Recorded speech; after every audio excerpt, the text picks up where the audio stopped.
Samuel froze mid-step, his hand instinctively moving to the iron blade at his hip.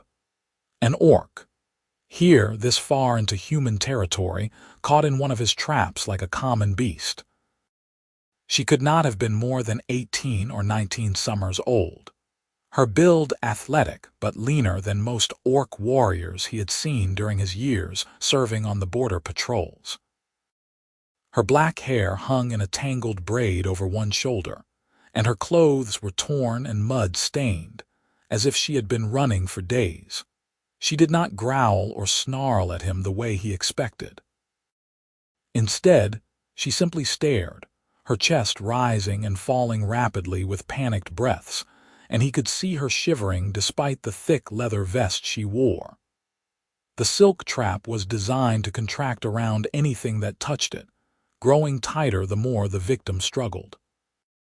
From the raw marks on her wrists and the exhaustion in her eyes, she had been caught for hours, maybe since before dawn. Samuel should have called for the village guard. That was protocol. That was what any sensible hunter would do when finding an orc this deep in the Greywood territory. But something about the way she looked at him, not with hatred or defiance, but with desperate, animal fear, made him hesitate.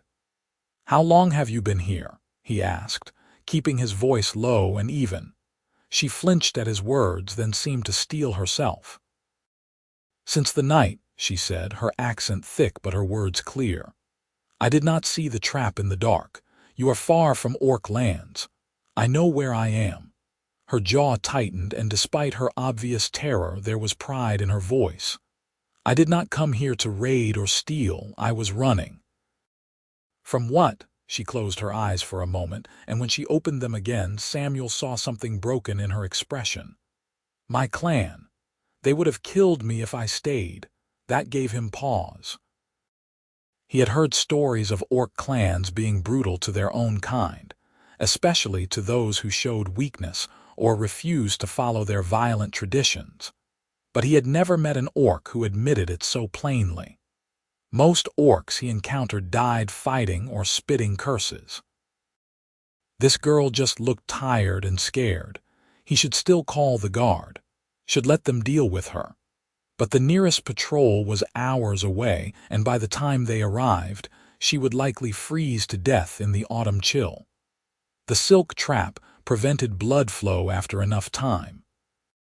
Her fingers were already turning blue. "If I cut you down," Samuel said slowly, "will you attack me?" She blinked, clearly not expecting the question. "No," she said after a moment. "I have no weapon. I have no strength left to fight. That is not what I asked." She met his eyes, and something passed between them, an understanding, perhaps, or just mutual exhaustion with the way the world worked. "I will not attack you," she said. "I swear it on the bones of my ancestors." Samuel had no idea if that meant anything to orcs, but he heard the sincerity in her voice. Against every instinct trained into him during his years as a border scout, he stepped forward and drew a small silver knife from his belt. The silk trap responded to steel, could be cut with the right blade if you knew the technique. "Hold still," he said. She did not move as he began cutting through the enchanted threads. They resisted at first, clinging to her skin like living things, but Samuel had set hundreds of these traps over the years and knew exactly where to cut. Strand by strand, the silk fell away, and the orc girl gasped as blood rushed back into her limbs. When the last thread fell, she collapsed forward, and Samuel caught her by the shoulders before she hit the ground. She was heavier than she looked, solid muscle beneath the worn leather and cloth, and for a moment they stayed frozen like that, her weight against his chest, both of them breathing hard. "Can you stand?" he asked. "Give me a moment," she muttered, her voice muffled against his shoulder. He helped her ease down to sit on the ground, her back against one of the oak trees. Up close, he could see more details, the way her ears tapered to slight points, the geometric scars on her forearms that might have been clan markings, the exhaustion etched into every line of her face.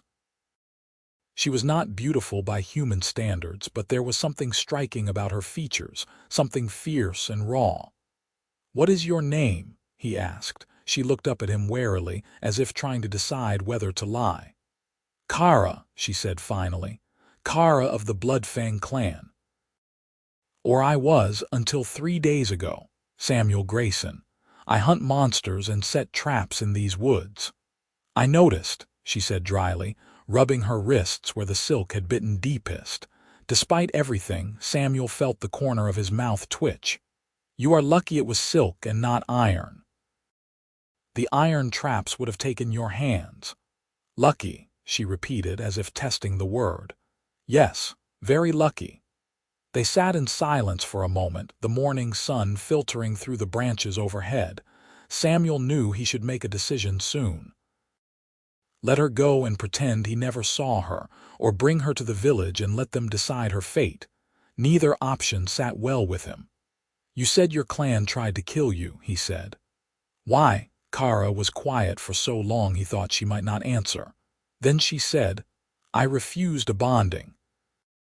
The chieftain's son wanted me as his mate, and I said no. In my clan, that is the same as spitting on the chieftain himself. They gave me two choices: accept the bonding or face trial by combat. Could you not have won the combat?" She laughed bitterly. "Against 6 warriors? No, so I ran."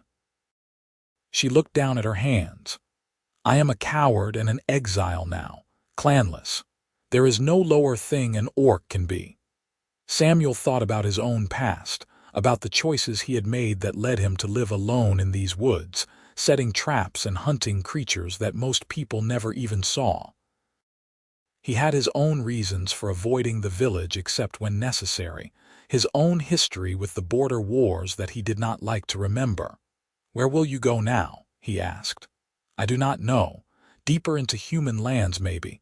Find work somewhere no one knows what I am." She glanced up at him.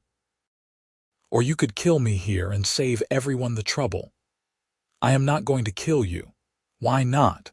That is what hunters do, is it not? Kill monsters." He met her dark eyes and said quietly, "You are not a monster." She looked away quickly, but not before he saw something vulnerable flash across her face. "You do not know that." "Maybe not," he admitted. "But you gave me your word and you have not broken it yet. That is more honor than many humans I have met." Kara rubbed her arms, shivering again now that the adrenaline was fading. Her lips had a blue tinge that Samuel did not like. She needed warmth, food, rest, all things she would not find wandering through the forest in her condition. He was going to regret this. He knew it even as the words left his mouth. "My cabin is an hour north of here," he said. "You can rest there for a day, get warm, eat something. After that, if you want to keep moving, I will not stop you." She stared at him as if he had grown a second head. "You would shelter me, an orc." "For a day," he said firmly. "Just until you are strong enough to travel safely. After that, you are on your own." "Why would you do this?" Samuel stood and offered her his hand. "Because I have been cold and hunted and desperate before," he said, "and I remember what it felt like." Kara looked at his hand for a long moment, then slowly reached up and took it. Her grip was strong despite her exhaustion, her palm rough with calluses. He pulled her to her feet, steadying her when she swayed. "One day," she said. "One day," he agreed. They walked north through the forest, Samuel keeping his pace slow so Kara could manage. She did not complain, but he could tell every step cost her. Whatever she had been through over the past 3 days had pushed her to the edge of collapse, and the silk trap had only made things worse. His cabin was exactly what it sounded like, a single-room structure made of rough-hewn logs, with a stone fireplace at one end and a small loft for sleeping at the other. It was not much, but it was warm and dry and safe, hidden deep enough in the forest that most people never stumbled across it. He had built it himself 5 years ago when he left the border patrol and decided he was done with fighting. Samuel pushed open the door and gestured for Kara to enter. She hesitated on the threshold, clearly wary of walking into an enclosed space with a human who could trap her, but exhaustion won out over caution. She stepped inside and immediately moved to the fireplace, holding her hands toward the cold hearth as if it might somehow still have warmth. "Sit," Samuel said, pointing to the single chair near the table. "I will get the fire going." She did not argue, sinking into the chair with a barely suppressed groan. While Samuel built up the fire, he watched her from the corner of his eye. She sat very still, her hands folded in her lap, her gaze distant. Whatever strength had carried her this far was fading fast. The fire caught quickly, and soon warmth began to spread through the small cabin. Samuel hung a kettle over the flames to heat water, then went to his storage chest and pulled out bread, dried meat, and a small wheel of cheese. It was not much of a meal, but it was what he had. He set the food on the table in front of Kara. "Eat," he said. She looked at the food as if it might vanish if she blinked. "I cannot pay you. I did not ask you to." "Why are you helping me?" she asked again, her voice raw with confusion. "I am an orc. We are enemies." Samuel pulled a second chair over and sat down across from her. "The war has been over for 3 years," he said, "and I am tired of having enemies." Kara studied his face for a long moment, then slowly reached for the bread. She ate carefully at first, as if afraid it might be poisoned, but hunger quickly overtook caution. Samuel poured hot water into 2 cups and added herbs to make a simple tea, pushing 1 cup toward her. "How far did you travel?" he asked. "From the Bloodfang territory. Nearly 50 miles, I think. I did not stop much." "That is why you are half dead. Better half dead than fully dead." She took a long drink of the tea, wincing as the heat burned her tongue. "Your village will not like finding an orc here. They do not come out this far. I keep to myself and they leave me alone." "Why?" It was Samuel's turn to be quiet. He looked into his cup, seeing shadows of memories he would rather not revisit. "I was a scout during the border wars," he said finally. "I saw things I wish I had not, did things I am not proud of. When the peace treaty was signed, I decided I wanted no more of violence or fighting. So I came here and built this cabin and learned to live quietly."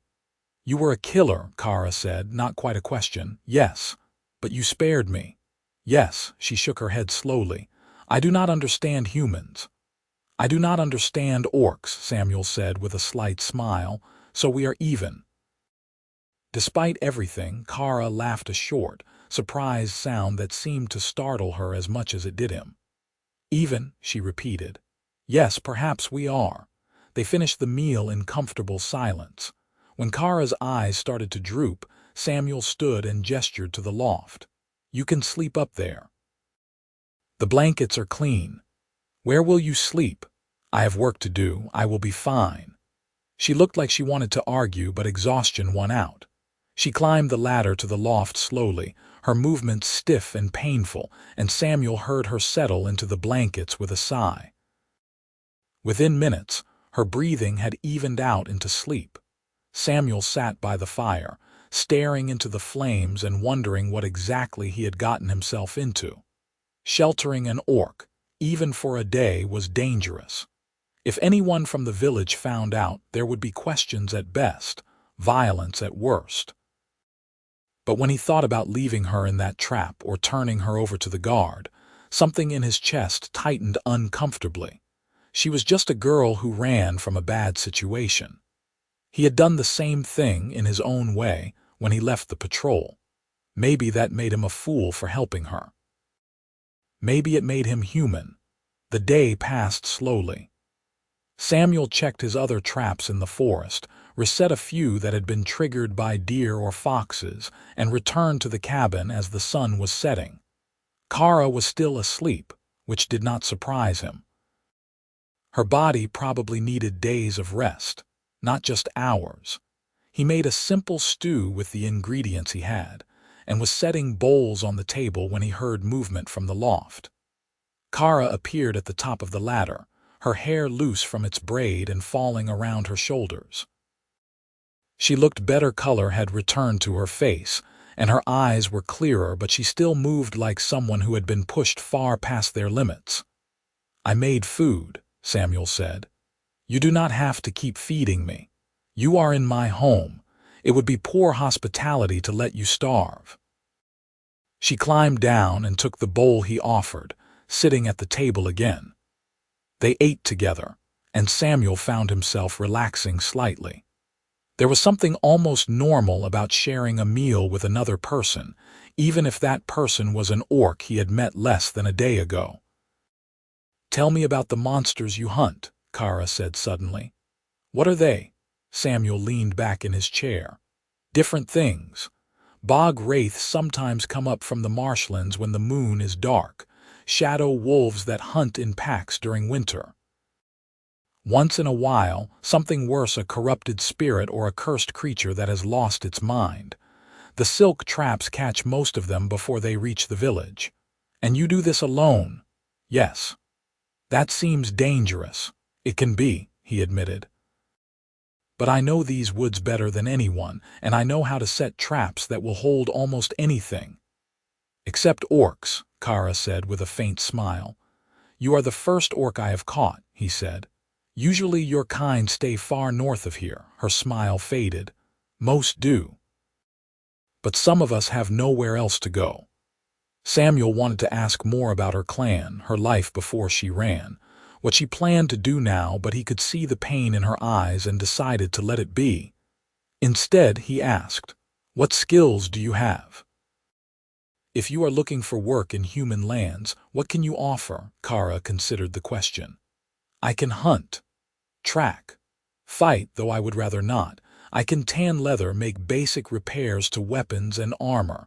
I am strong enough to do heavy labor. But most humans will not hire an orc, no matter what skills I have." "Not in the cities, no," Samuel agreed. "But further out, on the frontier farms, people care more about whether you can work than what you are.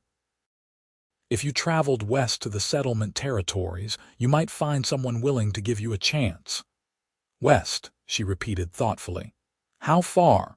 2 weeks on foot, maybe less if you can get a ride on a trader wagon." She nodded slowly, filing the information away. "Thank you," she said quietly, "for the advice and for everything else." "You can stay another day if you need to," Samuel said before he could think better of it. "Until you are fully rested." Kara looked up sharply. "You said 1 day." "I know what I said, but you are still weak." "Another day of rest will not hurt. It will hurt you if anyone finds out." "No one will find out." They looked at each other across the table, and Samuel saw the conflict in her expression, pride warring with pragmatism, distrust fighting against desperate hope. Finally, she said, "1 more day." "Then I will go." "Agreed." That night, Samuel insisted Kara take the loft again while he slept in the chair by the fire. It was not comfortable, but he had endured worse during his patrol years. He dozed lightly, years of training making it impossible to fully relax, and woke several times to check the fire and listen for any sounds outside. The second day followed a similar pattern to the first. Samuel went out to check his traps while Kara rested, returning in the afternoon with a rabbit he had snared. He showed her how to prepare it properly, and she watched with interest, asking questions about the techniques he used. "You are a good teacher," she said as they worked together at the table. "I had good teachers," Samuel replied. "My father was a trapper before the wars started. He taught me everything he knew before he died. I am sorry for your loss. It was a long time ago." He focused on skinning the rabbit, his hands moving with practiced ease. "What about your parents?" "My mother died in a raid when I was young. My father was a warrior, killed in battle against a rival clan 5 years ago. After that, I lived with my aunt until—" She trailed off, and Samuel did not push. They cooked the rabbit over the fire, and the smell filled the cabin with something warm and homey. Samuel found himself enjoying Kara's company more than he had enjoyed anyone's in years. She was quiet but not sullen, observant without being intrusive, and when she did speak, her words were thoughtful and genuine. "Why do you live alone?" she asked as they ate. "Even humans are not meant to be solitary creatures. Neither are orcs, from what I understand." "That is not an answer." Samuel set down his bowl and considered how much to tell her. "I have seen too much death," he said finally. "During the war, I was part of raiding parties that crossed into orc territory. We were supposed to be disrupting supply lines, gathering intelligence. But sometimes things went wrong. Sometimes we ended up killing people who were just trying to survive, just like we were." He met her eyes. "I am tired of killing. Tired of the reasons we give ourselves to make it acceptable. Out here, I do not have to be a soldier or a killer. I can just be Samuel the hunter, keeping the forest safe."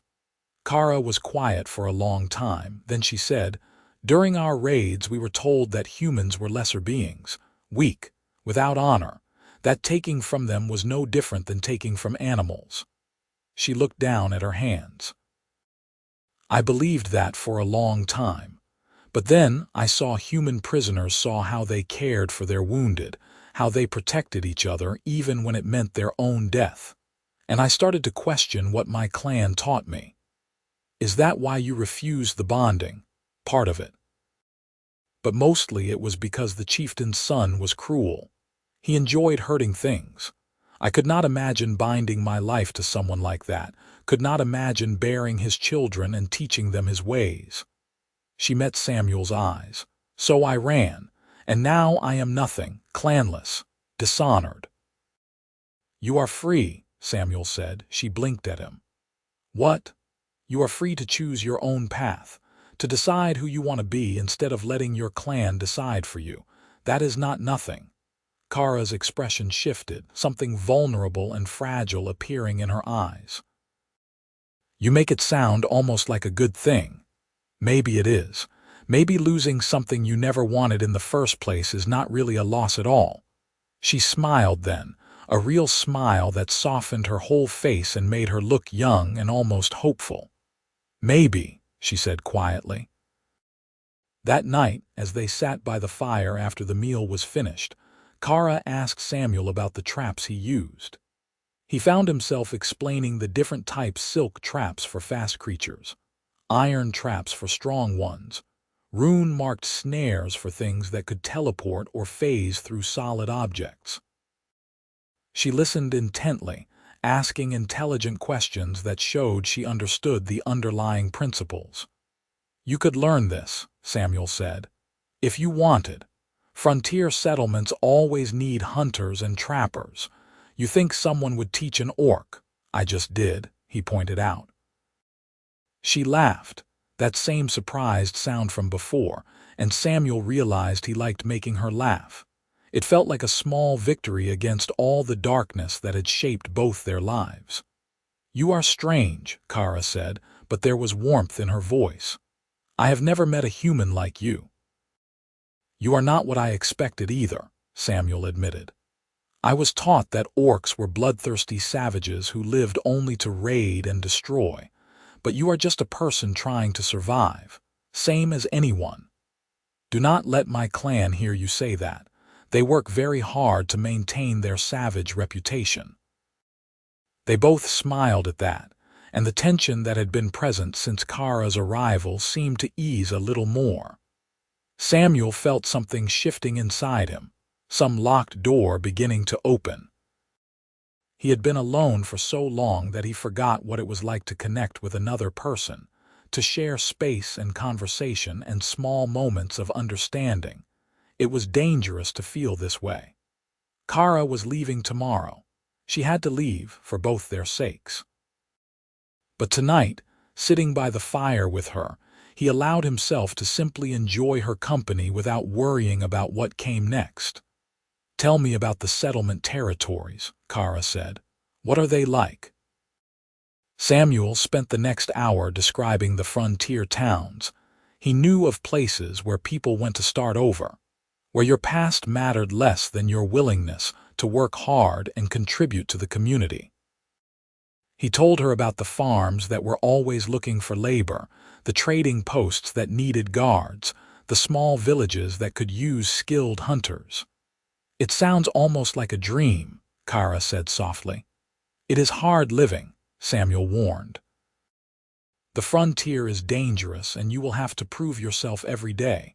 But if you are willing to work, you can make a life there." "A life," she repeated, as if testing the words. "Yes, I would like that." The fire burned low and Samuel stood to add more wood. When he turned back, he found Kara watching him with an expression he could not quite read. "What is it?" he asked. "You did not have to help me," she said. "You did not have to cut me down from that trap or bring me here or feed me or give me advice about where to go. You could have killed me or turned me over to your guard and no one would have blamed you. But instead, you showed me kindness I did not deserve and do not know how to repay." "You do not need to repay it," Samuel said. "Sometimes people just need help. That is all." "It is not all," Kara said, standing to face him. "Not for me. You gave me back my hope when I thought it was gone forever. That is not a small thing." They stood very close now, the fire casting shadows across both their faces. Samuel was suddenly, acutely aware of how green her skin was in the firelight, how her tusks caught the glow when she spoke, how her dark eyes held depths he could spend hours exploring. She was an orc, he reminded himself. They were from different worlds, different peoples who had been at war for generations. Nothing could come of this feeling that was building in his chest.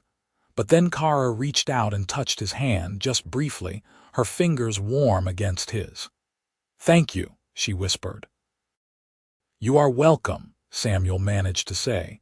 The moment stretched between them, full of things neither of them could say, and then Kara stepped back and the spell was broken. "I should sleep," she said. "If I am traveling tomorrow, I will need my strength." "Yes," Samuel said, though part of him wanted to ask her to stay longer. "Tomorrow." Kara climbed to the loft, and Samuel settled into the chair by the fire once more, but sleep was elusive. He kept thinking about the way Kara had looked at him, the touch of her hand, the quiet gratitude in her voice. He was being foolish. She was leaving tomorrow. He would probably never see her again. That was how it had to be, but knowing what had to be and accepting it were two different things. Samuel woke before dawn, as he always did, and spent the early hours preparing supplies for Kara's journey. He packed dried meat, bread, a water skin, and a small knife for protection. It was not much, but it would help her reach the settlement territories. When Kara climbed down from the loft, she found the pack waiting on the table. She looked at it, then at Samuel, her expression unreadable. "You did not have to do this," she said, "I know." "I cannot, it is a gift," Samuel interrupted. "Just accept it." Kara picked up the pack slowly, testing its weight. "Thank you," she said quietly. "Again." Samuel made breakfast and they ate in silence, both avoiding the moment when Kara would have to walk out the door. When there was nothing left to delay, Kara stood and shouldered the pack. "West," she said. 2 weeks. Maybe less if you find a trader," Samuel reminded her. "Yes." She moved toward the door, then hesitated. "Samuel." "Yes. If I do make it to the settlement territories, if I do manage to build a life there, I will think of you. I will remember that not all humans are enemies." Something painful twisted in Samuel's chest. "Be safe, Kara." She nodded once, then opened the door and stepped out into the cool morning air. Samuel watched from the doorway as she walked into the forest, her green form gradually disappearing among the trees. Even after she was gone, he stood there for a long time, feeling the emptiness of the cabin pressing in around him. He told himself it was better this way. She would be safe in the settlement territories, and he could return to his quiet life of setting traps and hunting monsters. Everything would go back to normal, But normal felt hollow now. Samuel threw himself into work over the next few days. He checked his traps obsessively, reset them even when they did not need it, hunted game he did not need. Anything to keep his mind occupied. But at night, sitting alone by the fire, he found himself thinking about Kara, wondering if she had made it safely out of the forest, if she had found the road west, if she was still alive. On the fourth night after Kara left, Samuel was jerked awake by the sound of shouting outside. He grabbed his sword and rushed to the door, throwing it open to find torchlight flickering through the trees.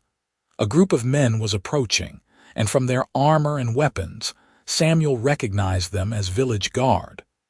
"Samuel Greyson," the lead guard called out. His name was Marcus Turner, and he had served with Samuel during the border wars. "We need your help."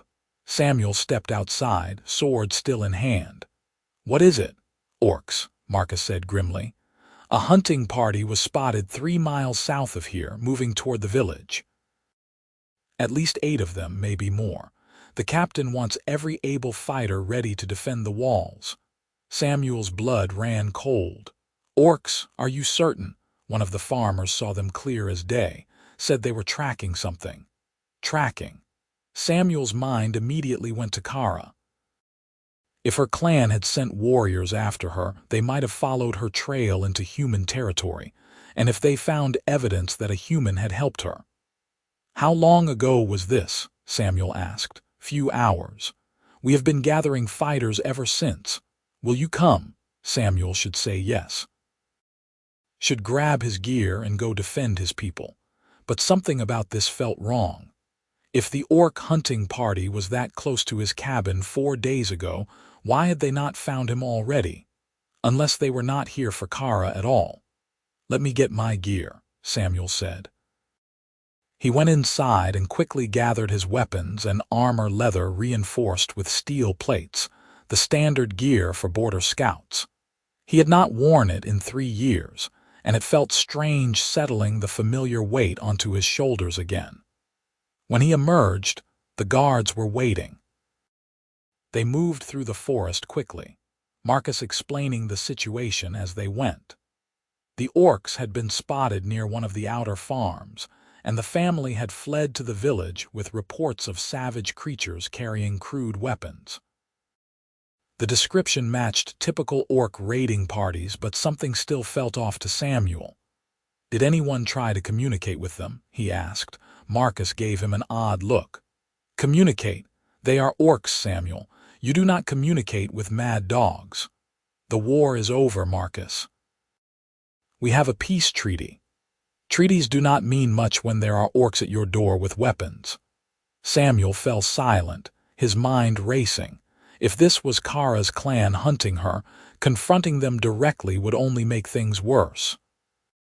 But if he stayed back and let the guards handle it, people might die who did not need to. They reached the village just as the sun was rising. The walls were manned with archers, and more fighters were gathered in the square, looking nervous but determined. Samuel spotted Captain William Harris giving orders and made his way over. "Greyson," the captain said with a nod. "Good to see you. We could use your experience." "What is the situation?"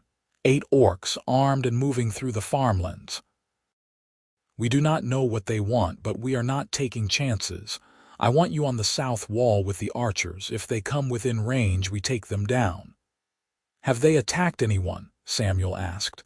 "Not yet, but then let me talk to them first." The captain stared at him. "Talk to them." "Samuel, these are orcs." "These are people," Samuel corrected. "And if there is a chance we can resolve this without bloodshed, we should take it. The treaty is politics," Captain Harris interrupted. "Out here we deal with reality. And the reality is that orcs in our territory mean danger."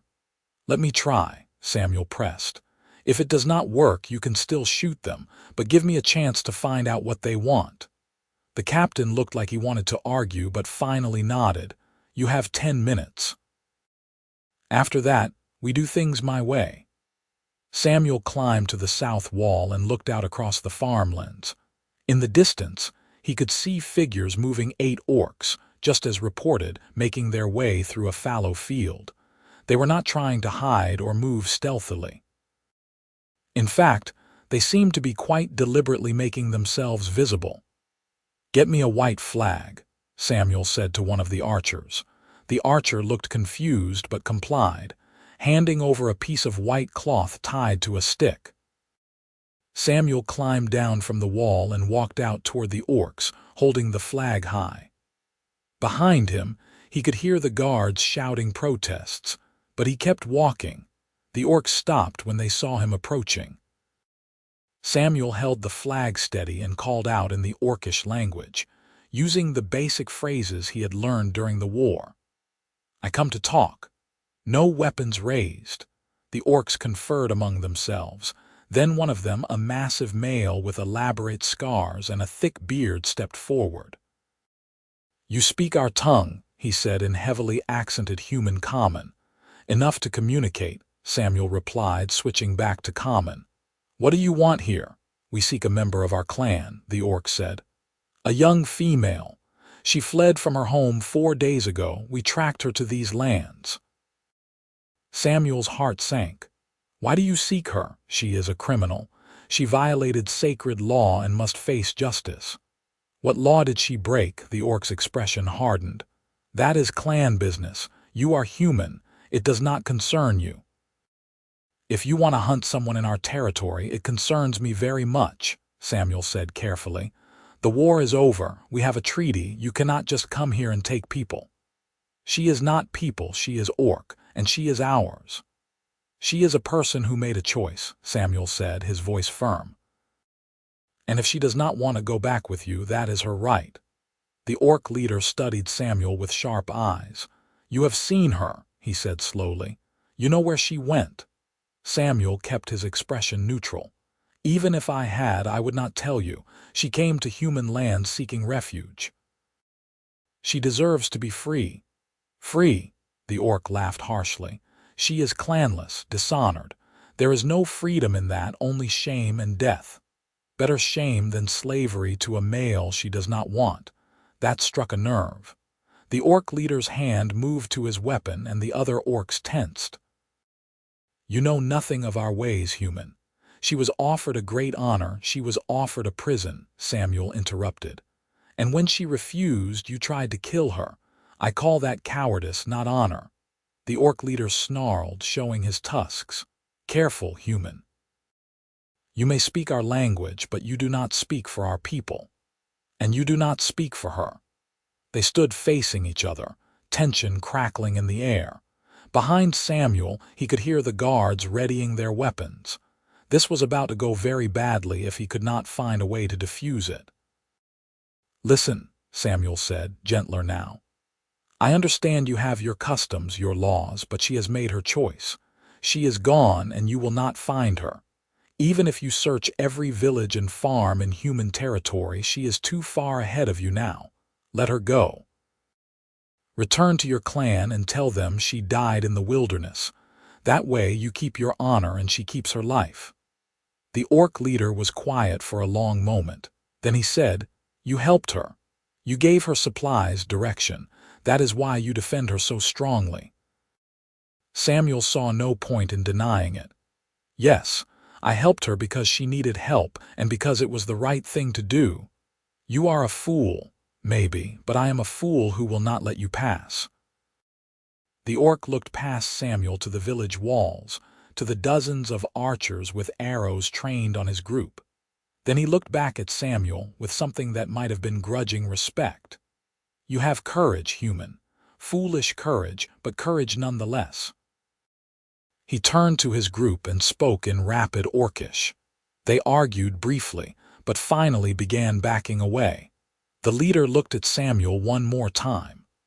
"Tell the girl if you see her again that her aunt mourns her, and that not everyone in the clan agreed with what was done."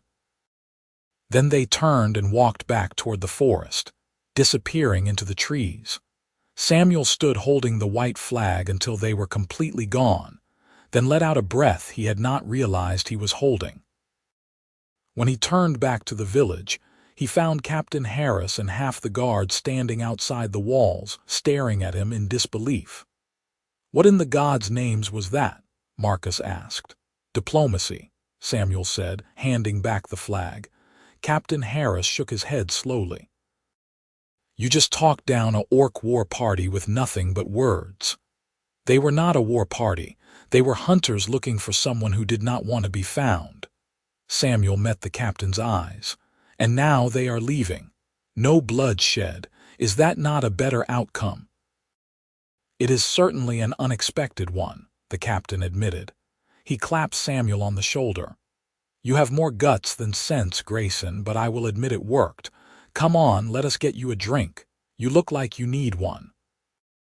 Samuel followed the guards back to the village, but his mind was elsewhere. Kara's aunt mourned her. Not everyone agreed with what was done.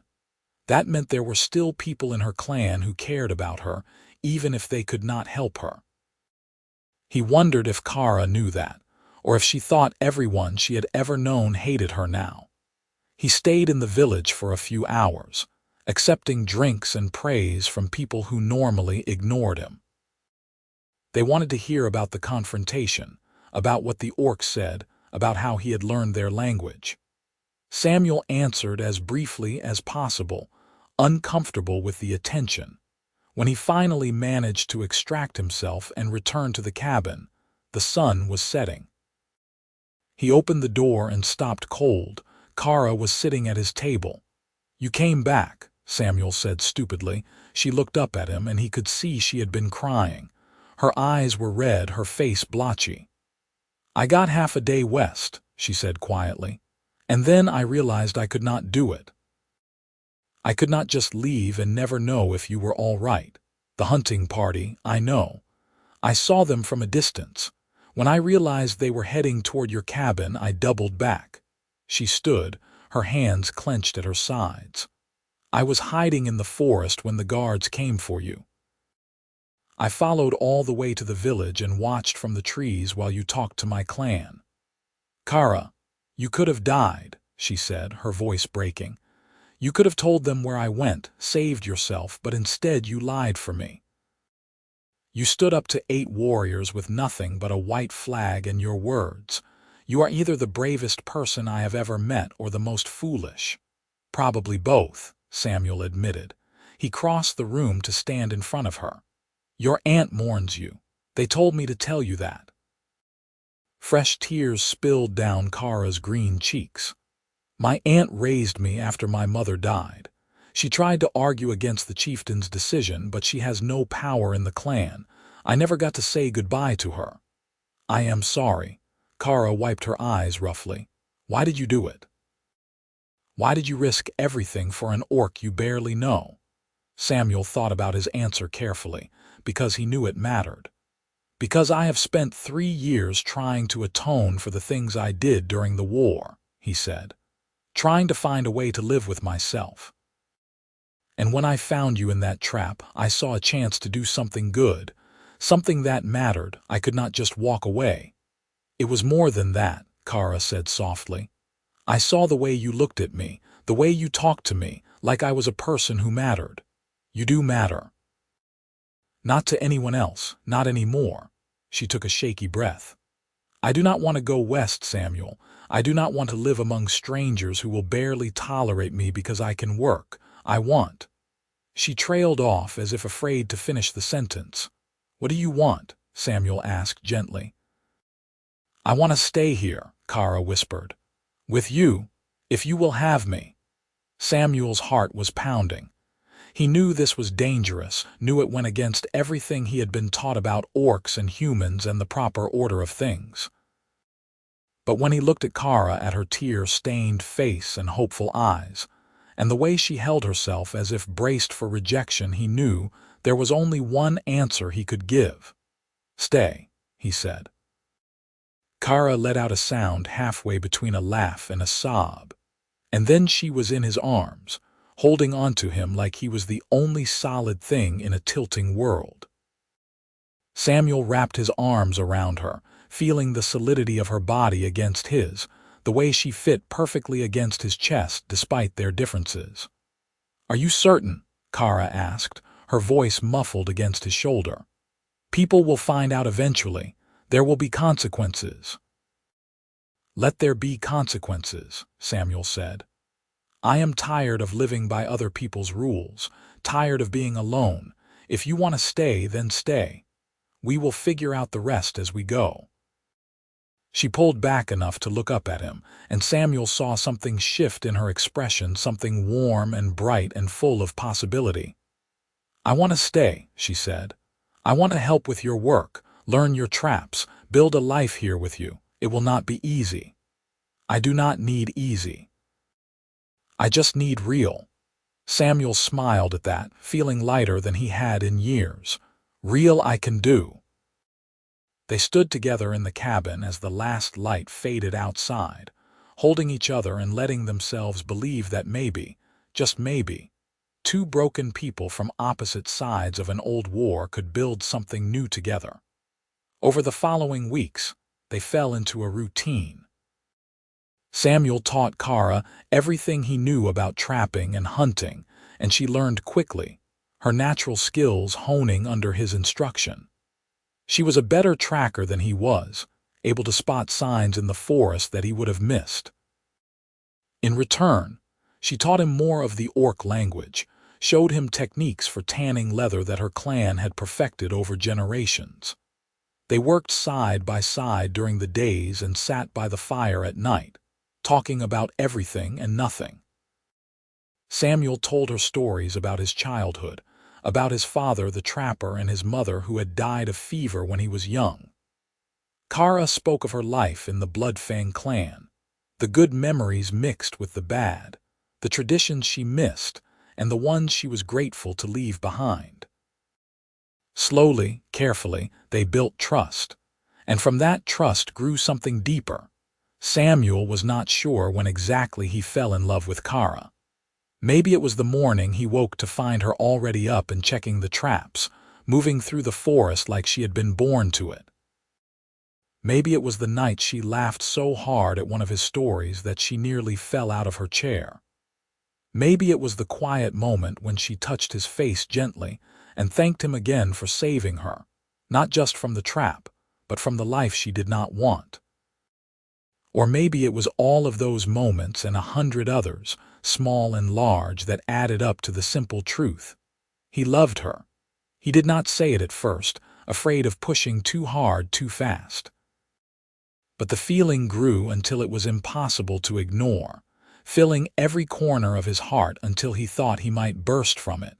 It was Kara who spoke first, characteristically direct. They were sitting by the fire one night, nearly 2 months after she had first arrived, when she turned to him and said, "I love you." Samuel blinked, caught completely off guard. "What?" "I love you," she repeated, her voice steady despite the vulnerability in her eyes.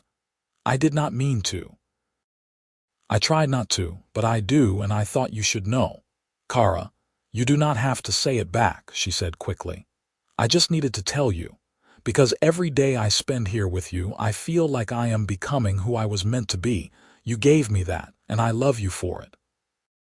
Samuel reached out and took her hand, his thumb brushing over her rough knuckles. "I love you too," he said quietly. "I have for a while now. I was just afraid to say it." "Afraid of what?" "That it would not be enough. That the world would find a way to tear us apart." Kara shifted closer until they were nearly touching. "The world tried to tear me apart long before I met you," she said. "But I am still here. We are still here. That has to count for something." "It counts for everything," Samuel said. He leaned in and kissed her, tentative at first, then deeper when she responded with equal fervor.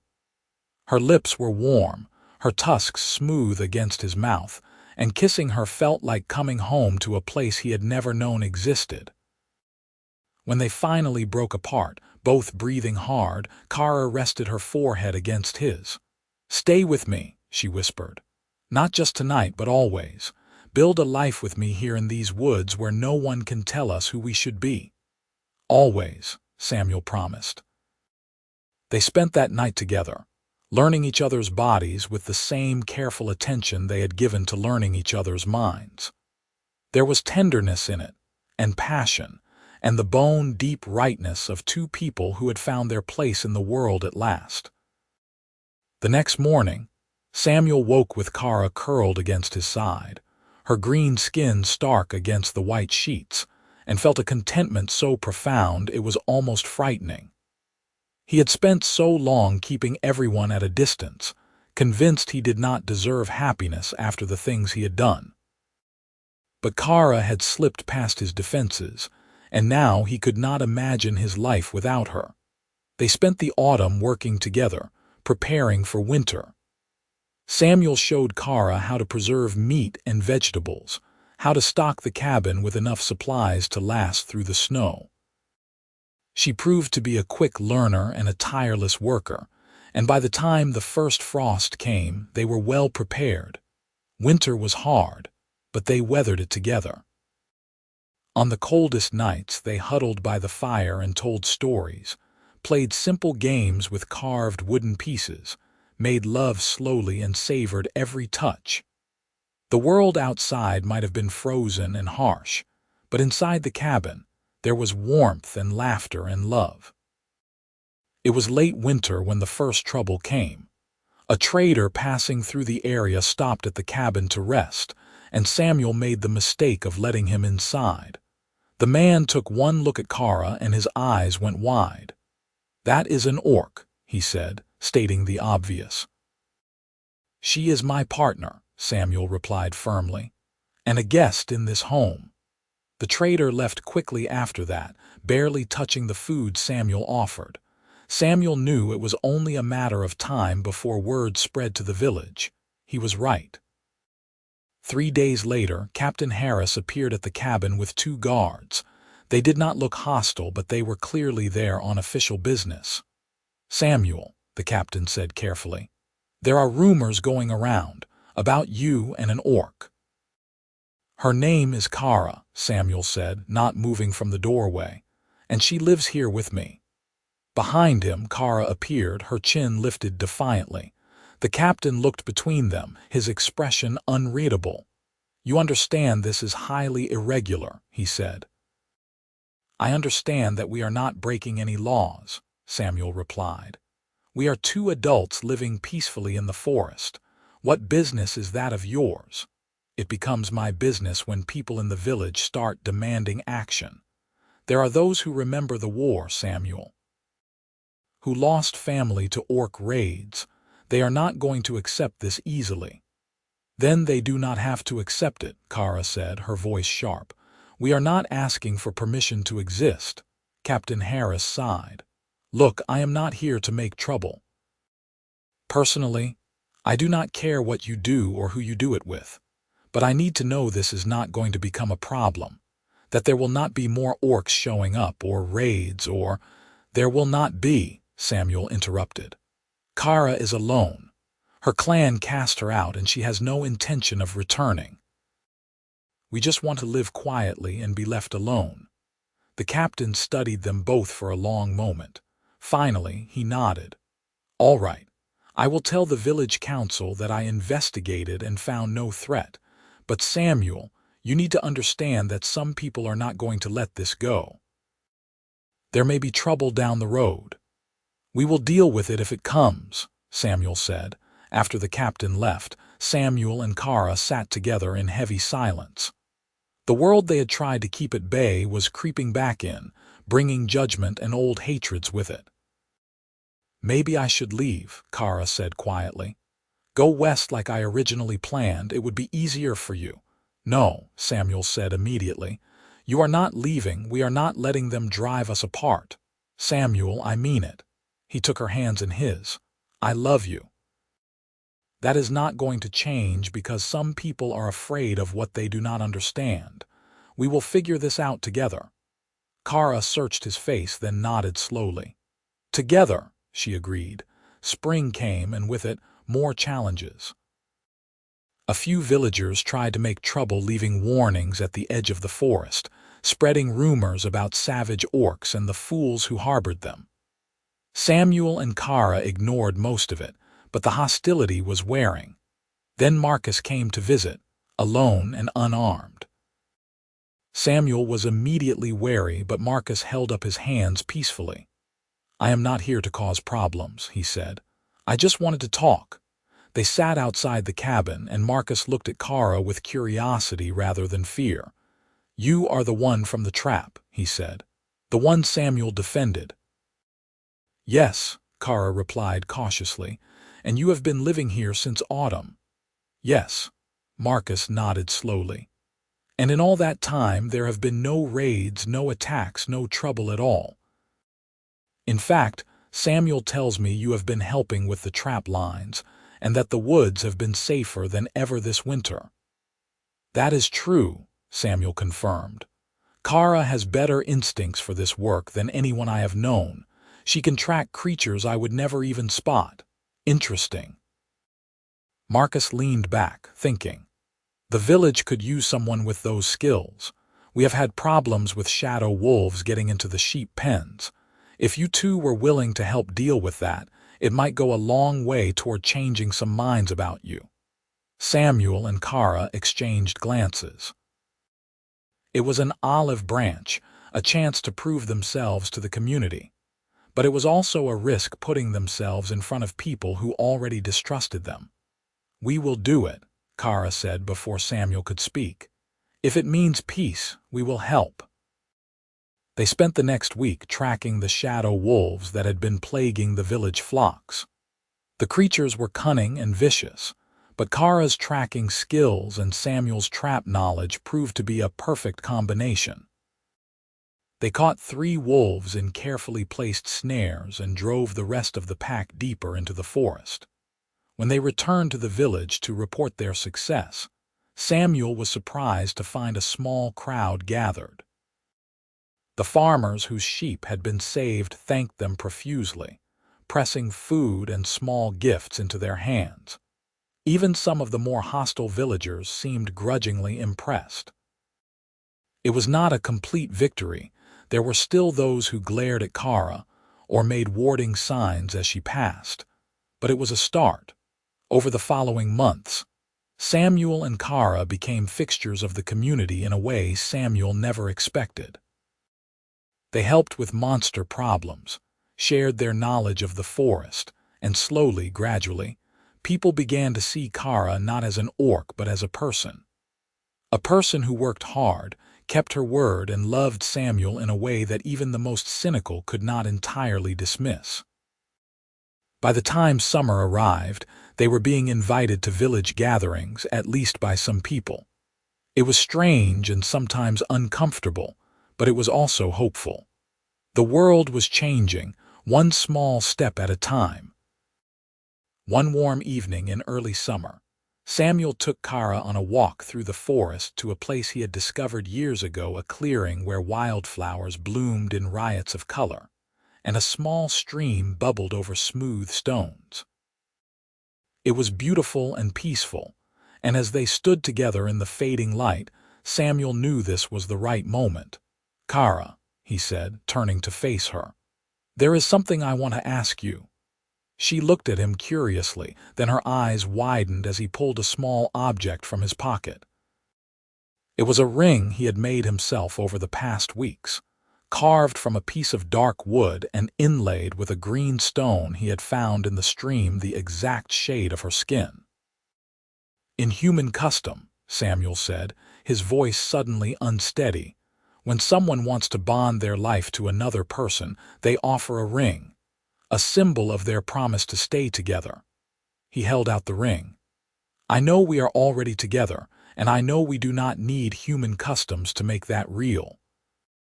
But I wanted to ask anyway, because you deserve to be asked properly. Kara, will you marry me?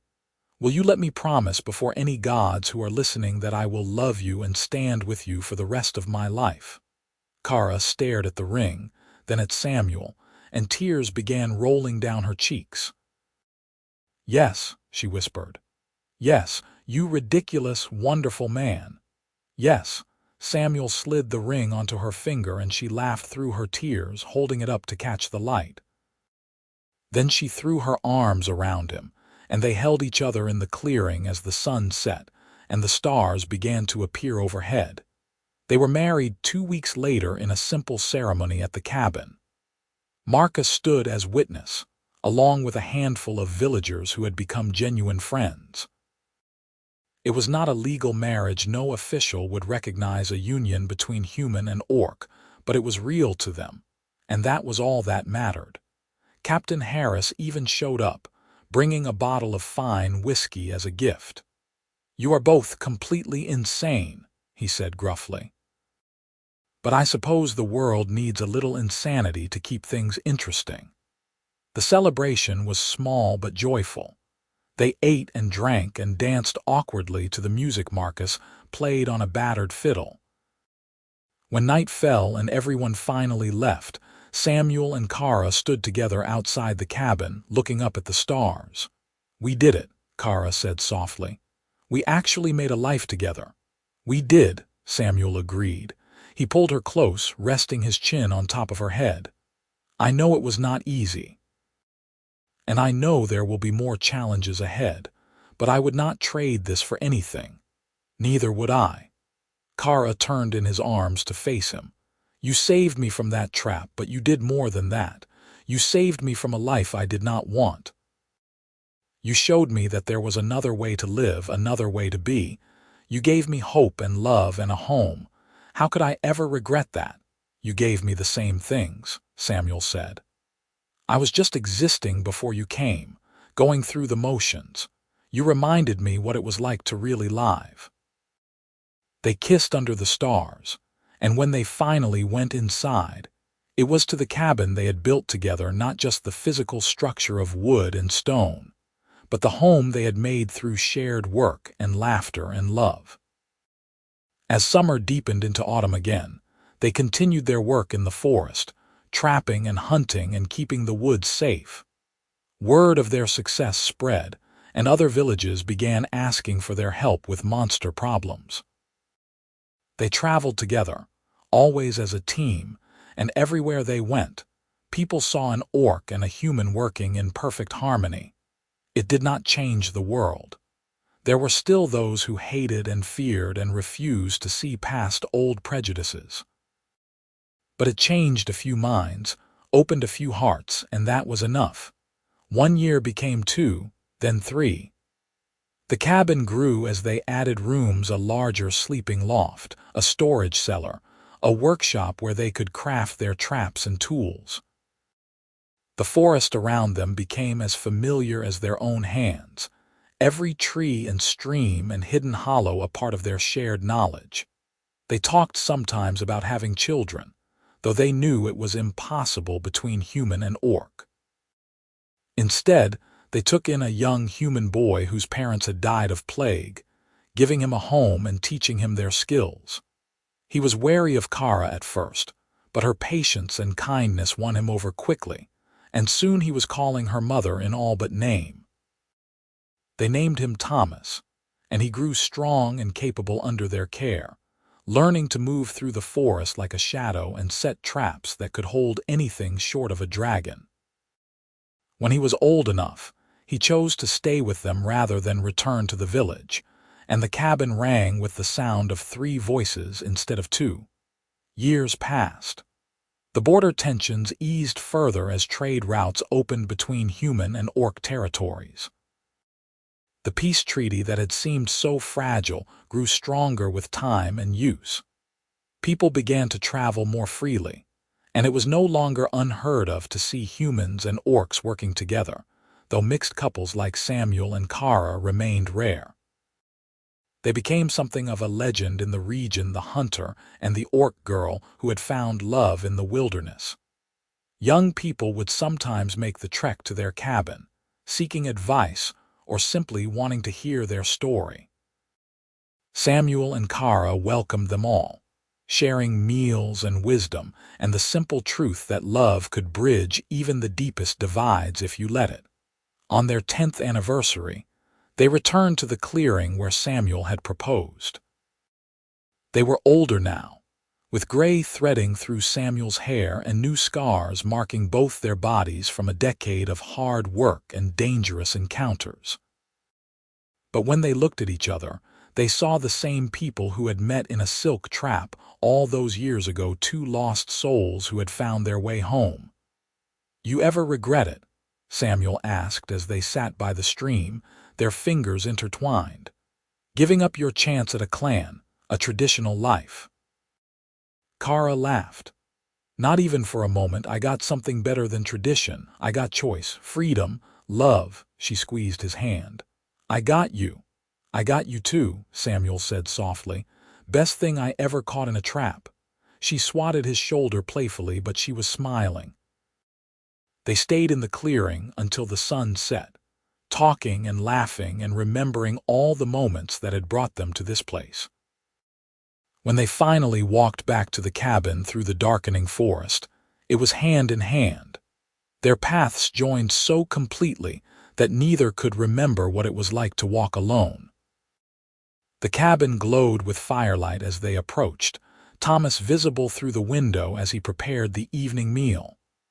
Smoke curled from the chimney, and the garden they had planted together was heavy with late summer vegetables.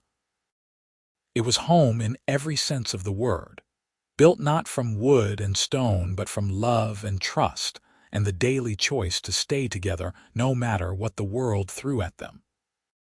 Samuel and Kara walked through the door into warmth and light, and the smell of cooking food, into the life they had built together against all odds. They had started as hunter and prey, human and orc, two people who should have been enemies. But they had become so much more partners, lovers, husband and wife, and the architects of their own impossible happiness. And when they sat down to dinner that night with Thomas, laughing over some silly story about a trap gone wrong, Samuel looked at his family, his strange, beautiful, unexpected family, and felt nothing but gratitude. For the silk trap that had brought them together. For Kara's courage in running toward an uncertain future. For his own choice to cut her down and offer kindness instead of violence. The world outside still had its problems, its prejudices and fears. But here, in this cabin in the woods, there was peace. There was love. There was home. And that was more than enough.